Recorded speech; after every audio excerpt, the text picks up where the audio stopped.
To access Customer Zone, you need to have an account. If you don't have the one, request it from the form on the website.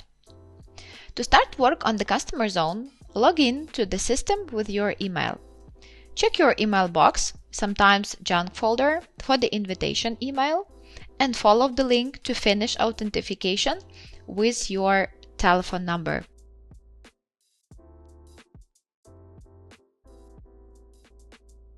So you are in the Customer Zone homepage.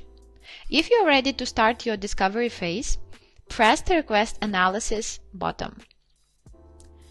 Let's start the new project by pressing Add Project. Type the name of the project and accept our data policy terms. Start with Checklist Upload. If you don't have one, please download the template and fill it for the project. If it is ready, upload it from your device.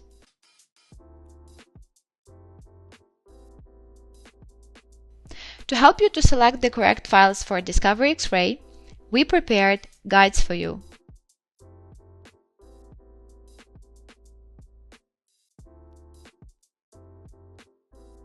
Let's come back from the guides and check files you selected for X-ray and submit the project.